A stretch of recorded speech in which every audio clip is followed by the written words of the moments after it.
Շարժի ներկայացուցիչ անդամներ Հայաստանի Հանրապետությունում էին, նախընտրեցին հանդիպել նաև ձեզ, զրուցել, ինչ թեմաներ քննարկվեցին եւ հաշվի առնելով մեր տեղեկությունները, որ նրանց այդպես էլ հնարավորություն չի տրվել այցելել ՔԿՀ-ներ, անձնապես տեսնելու սրբազան հայրերի, նաև կարծեմ Սամվել Կարապետյանին, ըստ ձեզ ինչի ցեն վախեցել իշխանությունները, ինչու այդ հնարավորությունը չի ընձեռվել։ Ամերիկայի Միացյալ Նահանգների կրոնական ազատությունների կոմիտեի փոխնախագահ ցանկություն է հայտնել այցելել Սամվել Կարապետյանին եւ սրբազաններին, քանի որ բոլորի համար արդեն պարզ է, որ կա կրոնական եւ ընդհանուր հայացքների համար մարդուն հետապնդելու օրինակ ու այդ առաջարկը ու այդ դիմումը մերժվել է, այսինքն պատասխան չի տրվել, ոչ թե մերժվել է, պատասխան չի տրվել։ Մենք վստահ ենք, որ Ամերիկայի Միացյալ Նահանգների հասարակության նշանակալի մասը կիսում է մեր կարծիքը մեր եկեղեցու հանդեպ եւ համարում է, որ մեր ճանապարհը ու այն գաղափարները, որի համար մենք պայքարում ենք, ճիշտ են։ Պարոն Կարապետյան, ներողություն, մենք հենց նոր տեղեկություն ստացանք, որ դատարանը եւս 2 ամսով երկարաձգեց Սամվել Կարապետյանի խափանման միջոցը, ձեր մեկնաբանությունը, նայած որ սպասելի է։ Ասեմ, մեր ջան, վախը իրանց մոտ էլ եմ ուզում ասեմ, եթե դուք չեք վախենում, եթե իրանք չեն վախենում Սամվել Կարապետյանի խոսքից, Սամվել Կարապետյանի եւ մեր հայրենակիցների շփումից, ինչու են այսքան ժամանակ կոչի հոդվածով 37 վայրկյան հոդվածով պահում կալանքի տակ։ Վախենում եք, եթե վստահ եք, որ հաղթելու եք ընտրություններում, եթե վստահ եք, որ քաղաքական բոլոր գործընթացներում հաղթած եք դուրս գալու, այդ մարդը թող շփվի իր հայրենակիցների հետ եւ մենք կտեսնենք թե ով է հաղթած դուրս գալու։ Պարոն ամեն դեպքում այդ տեղեկությունները ինչ որ լրատվամիջոցներ են տվել, մենք վստահ չենք, փաստաբանները ավելի ուշ հավանաբար առիթ կունենան դեռևս մանրամասնել, որովհետեւ ասացին դեռ 2-3 ժամ տևելու է, դեռևս չշտապեն գնահատականներ տալ։ Պարոն Կարապետյան, այս համատեքստում կխնդրեմ անդրադառնանք նաեւ շարունակվող ճգնաժամային իրավիճակին, իշխանություններ եւ եկեղեցի, մենք տեսնում ենք, որ ամեն կիրակի այսպես դանդաղ քայլերով իշխանությունները Փաշինյանի առաջնորդությամբ գնում են իրենց այսպես կոչված ազատագրության պլանին։ Հանգուցալուծումը դուք ինչպես եք տեսնում, մի կողմում եկեղեցին է իր իմաստությամբ, լրությամբ, հնարավոր դերակատարմամբ, մյուս կողմում իշխանությունները իրենց հրատապ հապճեպ որոշումներով, ուր պիտի հասնի այս ուղին, ինչպես հանգուցալուծվի։ Հանգուցալուծումը լեգիտիմիզմն է, իսկ լեգիտիմության առումով մեր ամենայն հայոց կաթողիկոսը, ամենայն հայոց հայրապետը Գարեգին երկրորդն է եւ չի կարող երկրի չինովնիկ, չի կարող որևէ երկրի որևէ չինովնիկ որոշի, թե կաթողիկոսը մեր ով է լինելու, առավել եւս, եթե նա դեռ հարցեր ունի իր նախկին մեղքերի հետ։ Թող նա մի հատ իր մեղքերի հարցով ապաշխարության գա, նոր մեզ հրամցնի իր տեսլականը եկեղեցու հետ կապված։ Պարոն Կարապետյան, հեցի թեմային վերադառնալով, արդյոք Տաշիր կապիտալը որպես սեփականատեր թեկուզ եւ նախկին ունի վերահսկողական որևէ մեխանիզմ պարզելու, թե ով է լինելու հաջորդ գնորդը, երբ որ կկատարվի այդ գործարքը։ Ասեմ այսպիսի բան, հեցի հետ կապված թեման, ինչ որ այսօր եղավ, դա գնում է դեմ Ստոկհոլմի արբիտրաժի որոշման դեմ եւ բայց ելի եմ ուզում մեր հասարակության ասեմ, որ սա մեր հայացքների համար կրած ֆինանսական կորուստ է, բայց մենք պատրաստ ենք ելի այս կորուստին, ինչ վերաբերում է հետագա վաճառքի հետ կապված, եթե իրանք ուզենան Ստոկհոլմի արբիտրաժը արդեն արգելք է դրել, ոչ մի աշխարհում ոչ մի լուրջ վարկանիշ ունեցող ընկերություն չի գա, չի գնի որևէ ընկերություն, որը միջազգային արբիտրաժով արգելք է դրած նրա օտարման, նրա հետ կապված որևէ գործարք կատարելուն, եթե նրանք ուզում են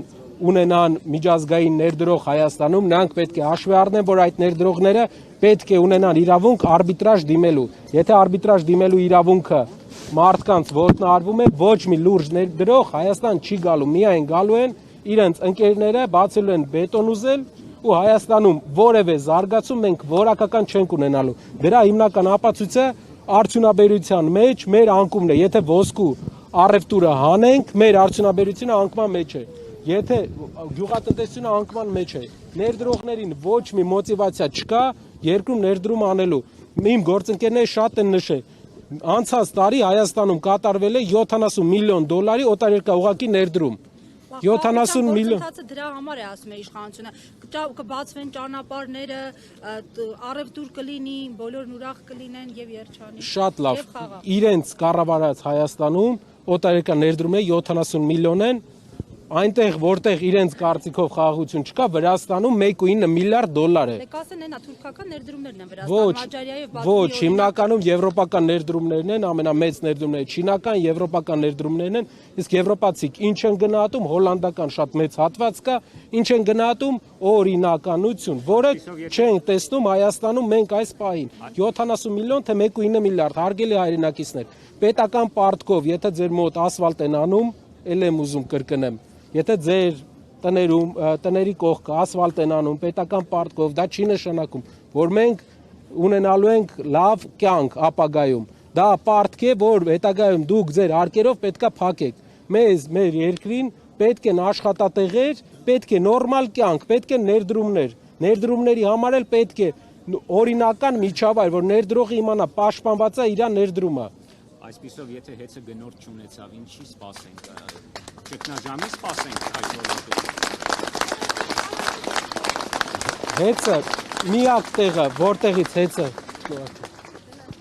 տեղը, որտեղից հեծը կարող է ինչ-որ գնորդ իրեն գտնեն, կամ ինչ-որ ընկերություն է, որը փուչ ընկերություն է, կամ ինչ-որ երկրների, որոնց համար հետաքրքիր չէ որևէ միջազգային ներդրման ֆոն, իրենց կողմից այսպես կոչված ազդեցության գործիք հանդիսացող ընկերություններն են, որ ուրիշ երկրների ազդեցության գործիք հանդիսացող ընկերություններ են, բայց ես չեմ տեսնում որևէ լուրջ կառույց, որպեսզի ձեր հարցին պատասխանեմ, լուրջ կառույց, որը ներդրում կանի Հայաստանում եւ կգնի այնպիսի ընկերություն, որը արբիտրաժով դեռ թույլ տված չի նրա վաճառքը։ Պարոն Կարապետյան, նայեք, այս օրերին բարձրաստիճան տարբեր պաշտոնյաներ հանդիպեցին Հայաստանում դիվանագիտական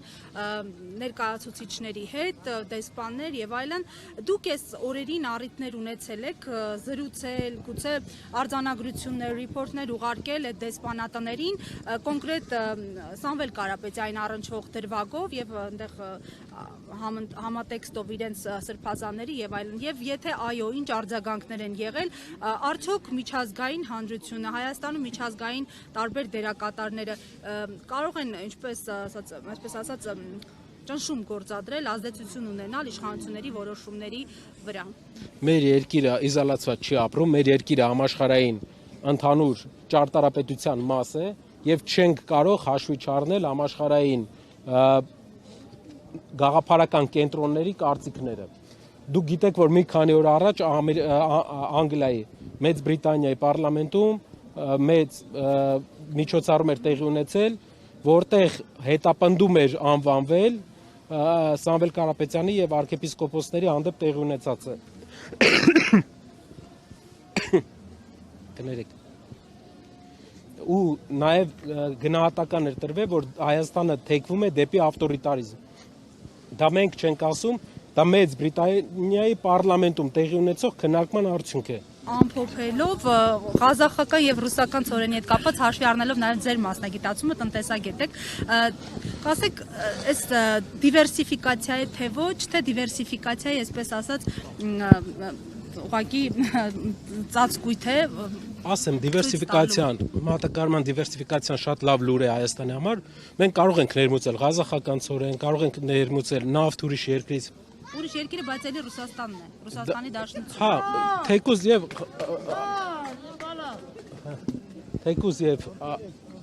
թեկուզ եւ Ղազախստանից եւ այլ երկրներից մենք կարող ենք ներմուծել եւ դա լավ դիվերսիֆիկացիա է։ Մենք դրա դեմ բան չունենք։ Հիմնական բանը, որ մենք տեսնում ենք, հիմնական խնդիրը դա նախ այն ինչ որ իրենք ներկայացրեցին, բանի հետ կապված Ադրբեջանի միջոցով, որ Վրաստան է տեղափոխվել, այդտեղ կան հարցեր, քանի որ Ադրբեջանի հետ կապված մենք ունենք կարգավորված հարցեր, բայց ընդհանուր առումով Հայաստանի մատակարարման ֆոնը լավացնելու առումով շատ լավ լուր է դա։ Պարոն Կարապետյան, մի քանի օր եմ հատկապես վերջին իրողություններով պայմանավորված պետգնումները գնում չհանդիսացող ծախս ընթացակարգով հսկայական աստղաբաշխական թվեր են ուղղվում արբիտրաժային դատարաններում Հայաստանի շահերը պաշտպանելուն, կա հստակ հաշվարկ հեծի առնչությամբ, այսպես ինչ պարտավորություն է ստանձնելու Հայաստանի Հանրապետությունը եւ ի վիճակի է արդյոք այս պահին։ Հարյուրավոր միլիոնների պարտավորություն է լինելու, որը վճարելու է Հայաստանի քաղաքացին, որը իրանք ամեն իրենց սխալ քայլ, ամեն իրենց էմոցիա հարյուրավոր միլիոնների վնաս է տալու։ Մեր ինչու են իրենք հարկատու մեծ հարկ տվող հիմնարկից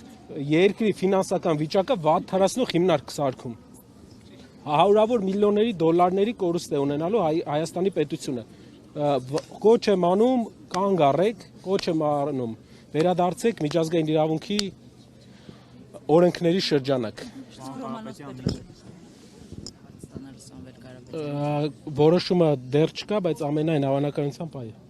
2026 թվականի ընտրությունները սարի հետևում չեն 7 ամիս ընդամենը ավելի քիչ ժամանակ ձեր մարզային այցելությունները շարունակվում են արդյոք մեր ձևով շարժման եւ հավաքներից մեկի ժամանակ ազգային անվտանգության ծառայության շենքի մոտ եթե չեմ սխալվում պաշտպանները հայտարարեցին, որ Սամվել Կարապետյանը որոշել է հենց ինքը ստանձնել մեր ձևով կուսակցության նախագահի պաշտոնը։ Ես ուզում եմ նաև այսօր Նիկոլ Փաշինյանը գրառում էր կատարել, շնորհավորել Էջմիածներին, ասել էր, որ այս ընտրությունը իրենց հաղթանակը 26 թվականի համապետական ընտրությունների հնչյուն նախերգանքն է։ Ես ուզում եմ հասկանալ ձեր այցերը, մարդկանց հետ շփումները եւ ուժերը, ոնց է։ Նախ կուզենայի կարևոր բան ասել, որ Էջմիածնի հետ կապված, քանի որ բոլորի համար այսօր դա հետաքրքիր ամենահետաքրքրող թեմաներից է, մենք պետք է հասկանանք, որ հին ընդդիմադիրների եւ իշխանության այսօր եղած պարադիգման չի կարող բերել հաջողության։ Այսինքն նոր ուժ է պետք Հայաստանին, որպեսզի կարողանանք փոփոխություն անել մեր երկրում։